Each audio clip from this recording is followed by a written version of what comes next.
everyone, it's me, Weezy. I'm here with Moshville Times and I'm delighted to be joined by Steve Smith. Hello, welcome, Steve.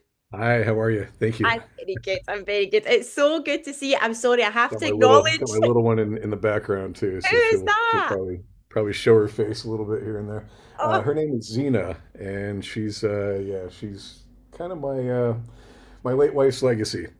oh, But she is yeah, beautiful. yeah, she's cute. She's a little hungry, so she's trying to eat a towel currently. But we'll figure that one out. Yeah, this could be a fun interview featuring Zena. I love it. Yeah, you say hi, Xena. Oh, okay. She's lovely. So Thank you. yeah, thank you so much for agreeing to do this interview with myself, Steve. I'm delighted to have you join us. Great to be here. Thank you very much. It's great to You're be so here. welcome. So you're touring soon with One Machine. You're covering Bristol, Ipswich, and of course Glasgow. Woohoo! Yeah, Um, excellent. how are you feeling about the tour? Really good. I'll be honest. My heart is with everyone in Glasgow right now. That was really terrible what happened on Sunday. Yeah. We all saw that coming out of rehearsal, and we were like, "Are they okay? Are we going to have a show?" Because the venue audio is on the opposite side, and Yeah. luckily they were spared. So the show's still on. That's good. It's good to know. I was talking to Mark, the owner, and he said everything was still a go. So we're still on, and yeah, looking forward to it. Definitely, that's going to be a fun one. We have not been back to Glasgow in, I want to say, close to 10 years, easily. Yeah, well, we're Yeah, so glad to it's have been you a back. long time away. Definitely, yeah. Yeah. Thank you. We're stoked to be back. Definitely.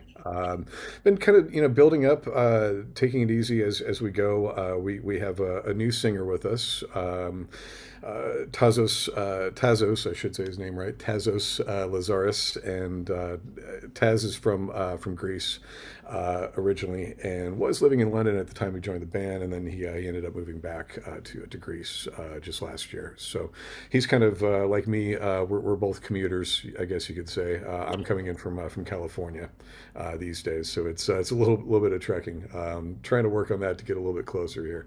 Yeah. So we'll see how that goes. But we're ready. We're really stoked about this. We've had the same lineup from about 10 years ago, actually, with Matt Cherry on drums, Stefano Savatico on bass, myself and Jamie Hunt on guitars, and now we have Tazos as our new lead singer. And we did one UK performance. I mean, it was Bloodstock. Yeah. So yeah, that was fun. I mean, we opened the main stage on Sunday. Actually, we didn't open; we were second on the bill, but it felt like opening because we were up early. We're like, oh my god, wake up, Yeah. get live. Let's go That's and do it.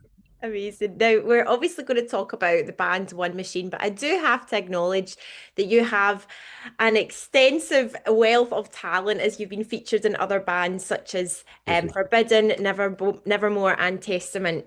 So, my first question, Steve, for you is with One Machine, how does this band represent you creatively compared to the other bands that you've played in?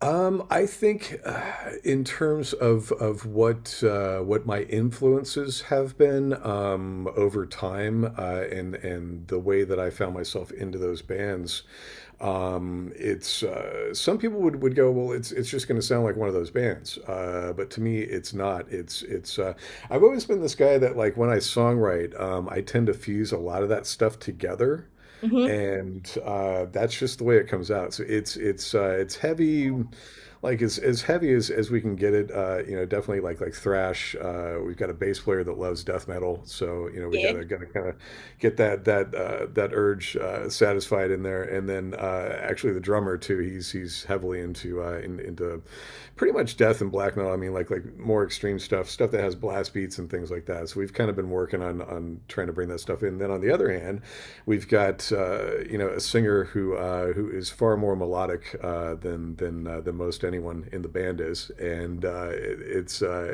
kind of a cool juxtaposition. But for me, that's home. I love all that stuff, and I love to try to put everything together into a song, but not make it sound like it's purposely being put together.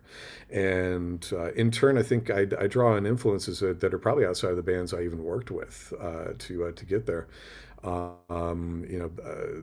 Bands as diverse. I mean, old school bands. We're talking like old school to newer connections, like Queen and Muse. I guess I would kind of draw from those bands. And if you look at Muse, what they're kind of doing is similar to that, but they're a bit more on the poppy side of things and perfection and all that kind of stuff. And we're more jagged edge metal. I mean, we're all the way metal, Yeah. but it's kind of putting like a bit of punk aesthetic in there, but with more of the thrash metal kind of backing behind it, and then big '80s anthemic choruses.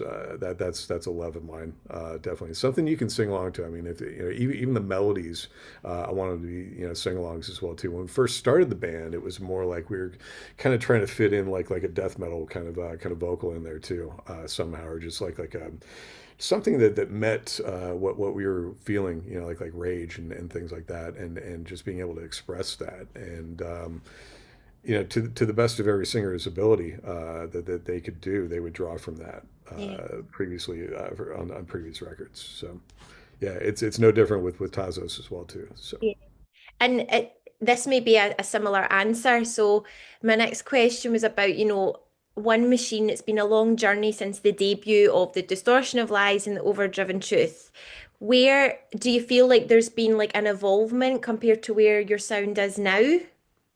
I think so, yeah, because it's it's kind of a weird it's I guess a weird thing to say, but I mean I do tend to go back and I'll listen to like what we've done most recently, like our new album that we're still waiting to get out there, but going back to the Distortion of Lies and the Overdriven Truth, and then the Final Call.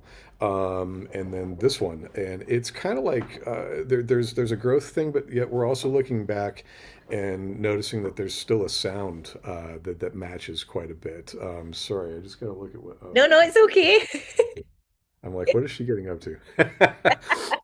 She loves my socks for some reason. And yeah, She's eating your socks. yeah, she's just found them now, so she's having a game with them. Nice.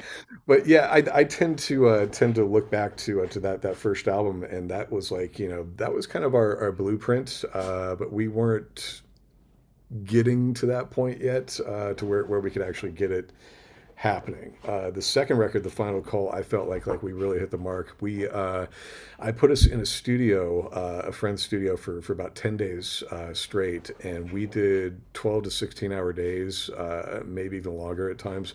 Very little sleep. They all hated me after that, but we got what I felt like was a great record because we were able to work on it somewhat together, but also we wrote that album in the studio. So we were developing those songs as we went in. We had the skeleton, if you will, of the song.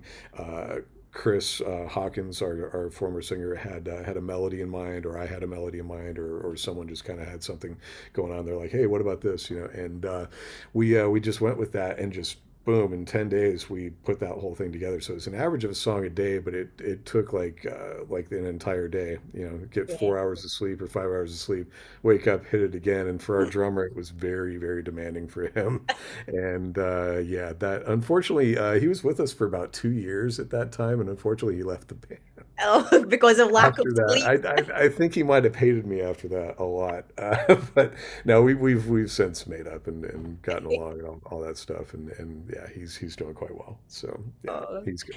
And talking about the band, it's Yeah. always been like an international sort of band with Yes. everyone together. What are the advantages and maybe some challenges of working with people from different backgrounds, different nationalities, etc., like that?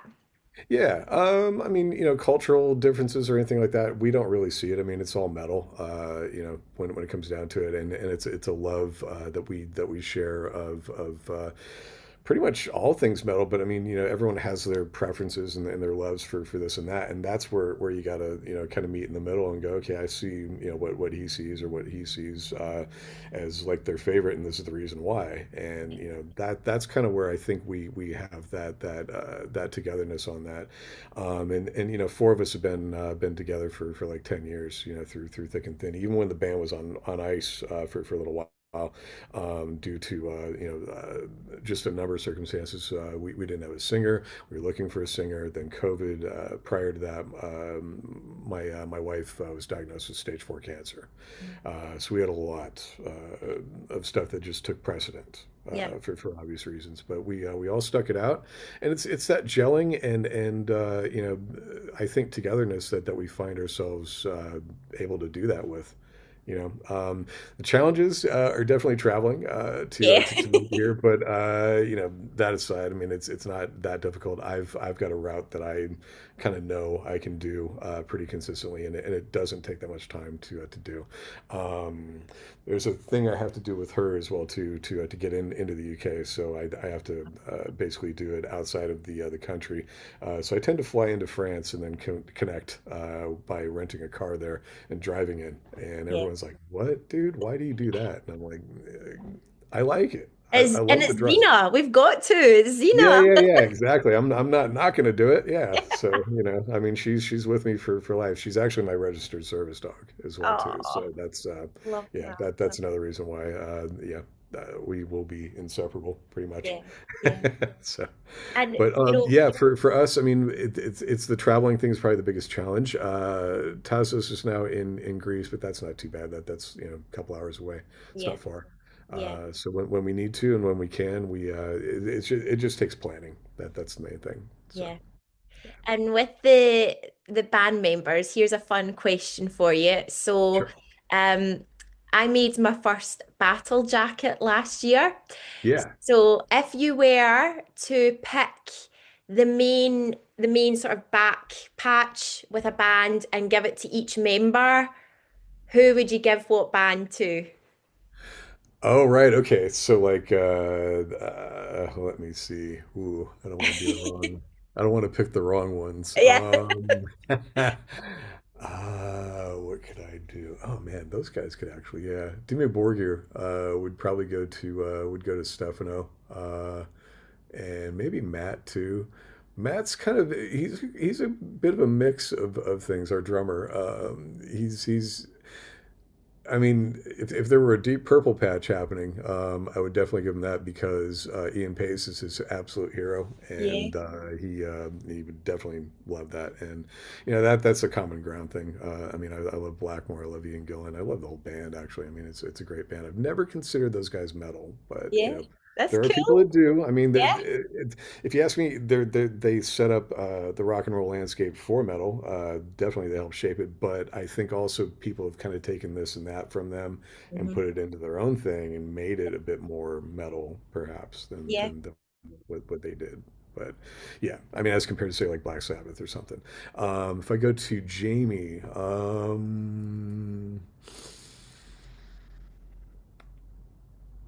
I would probably this would be a weird one, but he's a bit more prog.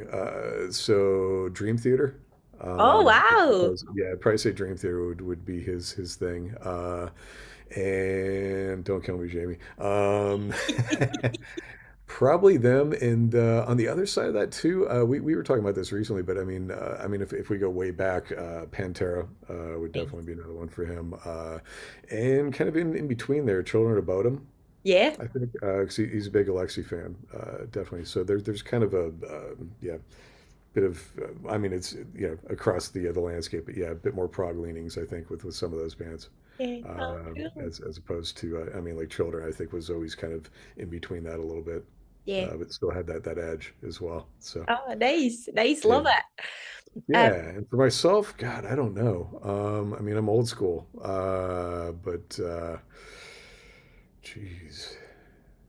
I don't want to date myself too hard, but I mean, if you give me a Metallica or Megadeth, that would definitely do it. Yes. Um, Definitely, I would have a soft spot for a Testament patch. Come here, Yeah. Zena. Yeah. Maybe a Nevermore one. Actually, I got one that somebody made. It was a custom Oh, wow. This Godless Endeavor era. It was the back photo, band photo that they had turned into an embroidered patch. And I Amazing. was blown away. I was like, dude, that's incredible. Uh, we played with Forbidden. We played Hell's Heroes a couple years ago, and this guy walked up and handed that to me. I think we were actually in touch about it before, but I'll never forget that because I was just like, wow, this is Yeah. incredible. I've never seen anything like that. Yeah. I mean, for the time served, I mean, yeah, I'll put it on my back, sure. Yeah. I love But it. actually, what I'd really like is a one machine patch. And speaking of, we're hoping we're going like this. We're going like this. We're knocking on wood. We're hoping that that we get our patches in because they're coming over from Germany. We were trying frantically to get this to happen fast. Yeah. So we're hoping by Friday we see those, and if not, then definitely by Saturday. Because we're gonna kind of be crisscrossing the same area that we can pick them up from. So we're like, come Yeah. on, DHL. Yeah. But worst It's a, case scenario, people can go online and purchase them online for their battle yes, jacket. absolutely. Yeah. Yeah. It's with artworks .de. It's art hyphen WORX .de.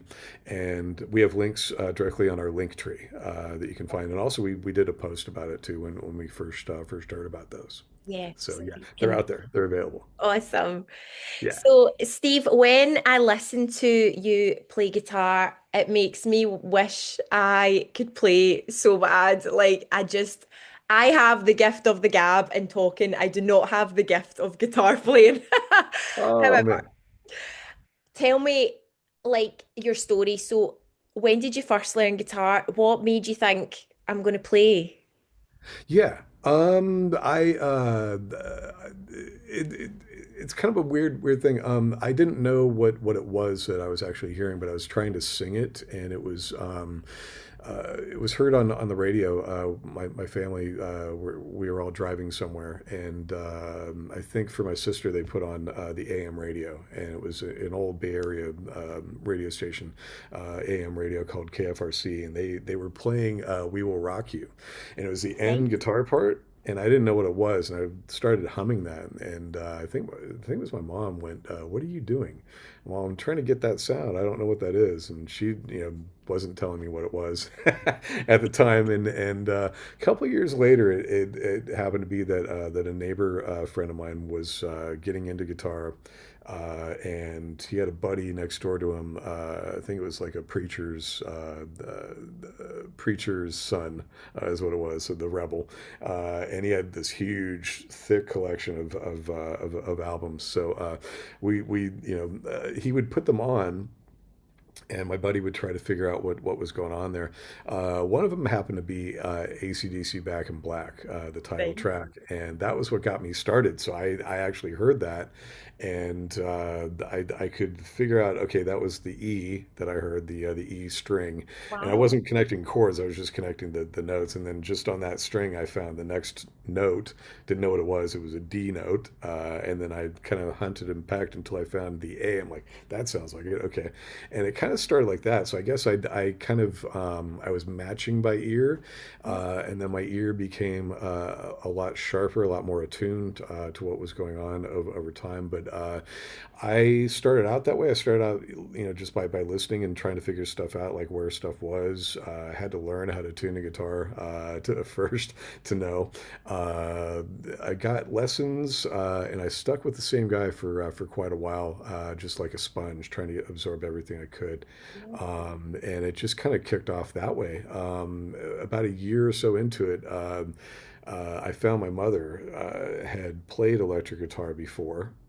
She still had it. It was in the closet, along with an old amp, Fender Champ, which was pre-CBS 1957, and an old Dan Electro guitar, original Dan Electro. And that piqued my curiosity to no end. I'm like, Yeah. what's this? And that kind of got me into electric. So I started on acoustic, and then I went over to electric, and it was just a blast, trying to figure out, how did they get that distorted sound? Oh, well, hang on. If I turn it all the way up, yeah, it'll make that sound, but then I pissed off everybody in the general vicinity. So that didn't work too well. And then we discovered, oh, amps make actual distortion if you if you buy one with it in there. So needless to say, that whole gear acquisition syndrome, as they call it, is real, and that started probably from there. Oh, And I got in, and I love the sound. I love playing, yeah. and more so nowadays. I mean, I love creating. I love writing songs. I have a lot of stuff so just jumbled in my head, stuff I've laid down over time, over the years that I haven't even really developed yet. But there's new One Machine music in there. There's stuff that is not going to fit the band at all. That's more like a solo record kind of thing that I have planned as well in the near future. And just a lot of different stuff that I want to do. That it all does stem from guitar, Yeah. and where it began. I can kind of play this, play that a little bit here and there. I mean, I write stuff better than I can play it, like drums or keyboards. And I think other people can sing better than me, so I leave that to them. But I definitely can sing like melodies and things like that. And I do. We all do background singing when we can for the band as well too. Yeah, me and Jamie are primarily like second and third harmony kind of singers. He gets all the high stuff though. So. Yeah.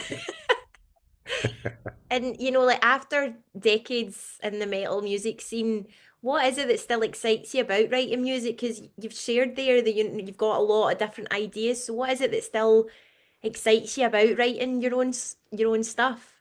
I think it's just that because it's something that I want to express. I want to get that out there, and in turn, I mean, it's not only me. I mean, it's the way that we wrote this latest record, we ended up doing four original songs and three covers, and originally this was going to be an EP that we had as kind of an interim thing in between albums. It was going to be released a handful of years ago, but then we put it on ice when our singer left, and we were kind of going, okay, well, we got to find another one. And we had a few people in and out of the band, things like that, but it just wasn't gelling in terms of development. So for that, sorry, before I completely lose the point, because I do tend to tangent a little No, bit. no. Um, uh, sorry, you were asking. Just what still excites you about Yeah, writing what music still excites still, me? you know? Practically everything. But yeah, this Yeah. this whole thing is just it's the sheer love of it. It's the need to kind of get what's in my mind out of my mind to share it with people. Yeah. And it's not just me, like I said, it's the band. The band is also putting into this as well too. And this latest record we actually recorded live as well as the final call. So that was one of the things that.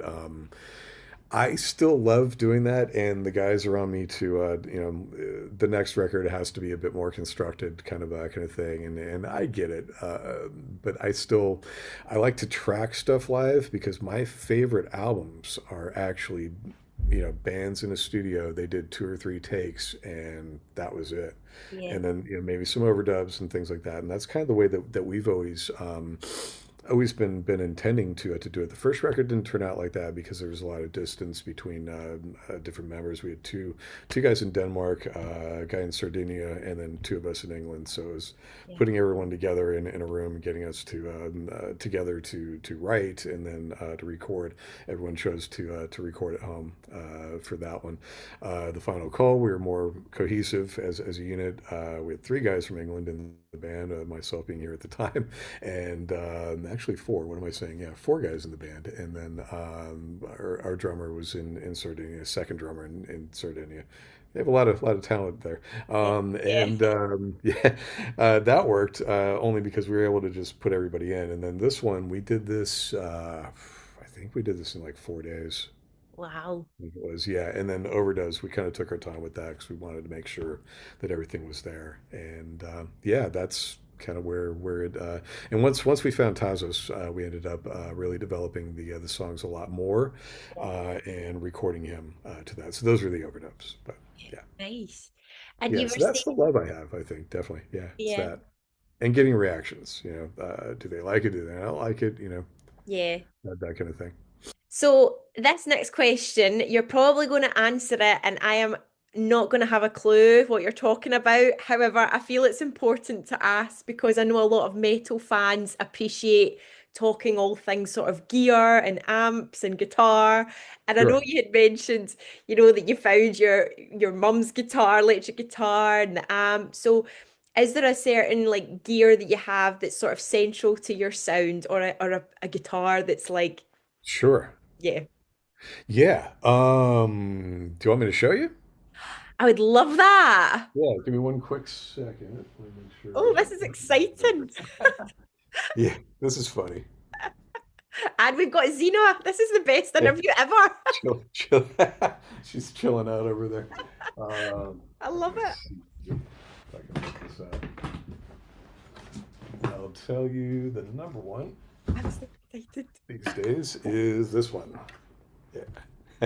Awesome. This is my signature guitar from years gone by, but and also this one has to go back to the factory. It's got a little damage going on there, but Oh, wow. yeah, this is definitely my probably my biggest love. Yeah, it's a 7 string DC Rich bitch, and it's got the Widow headstock on it. And this was kind of my design. Not I didn't invent this. I didn't invent this. Certainly not. This was Neil Moser, and this was also Neil Moser, but in conjunction with Blackie Lawless. From Wasp. Blackie had the design for that a long time ago for his Warlock bass. So that was like it was called the Widow headstock, and at the time this was like 1998. I was in the band Vicious Rumors, and I was in close contact with those guys. They were building me handmade customs that were straight from the LA shop, and my rep at the time, he asked me, so, what do you want? I said, well, ideal. I'd like a blood red bitch with black stringers, and I want a Widow headstock. He's like, well, we can't put those two together. I'm like, well, why not? I want Yeah. it. So after a little bit of haggling and back and forth, we finally got it. And then years later, they asked me, yeah, that was '98, so 2008 rolled around, and they were like, we're gonna build you a signature guitar. I'm like, oh, okay. And they said, what do you want? And I said, well, this and this. Yeah. Yeah. So they're like, it was the back and forth thing. And I think there's some stuff with patents and whatnot and blah blah blah. But I love the look of it because it's you get these points in the end, you get the points up here, and then when you get down here, it's kind of meeting that in the middle. So I feel like it's a good fit. It's to me it's the best fit between probably between any of their shapes. I always felt like that actually fit quite a bit, quite well. And other stuff that they have. I mean, I've got another one with me too that I'll be playing. I have to do a little bit of work on it, but this is yeah, Wow. this is a Widow, or sorry, Warlock. What am I saying? This is a Warlock 7, and it's one of their newer ones. I think this is this the Legacy? No, it's the Extreme series. So it's Nice. got an upside down headstock, which is kind of unique. So everything's backwards on it, and Floyd Rose, and I put some different EMGs to what I have in that one. Uh, the signature has 66 7 and 57 7 in there, and then these are what they call Fat 55s, and it's a different sound. It's a bit more classic kind of sound. So like older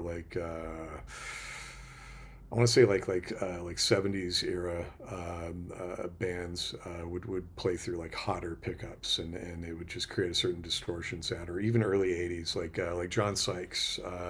That's a guy I can reference for tone that I think everybody, whether they liked the band or not, or whether they liked what he did, will always go, that dude's tone is just like, what what happened there.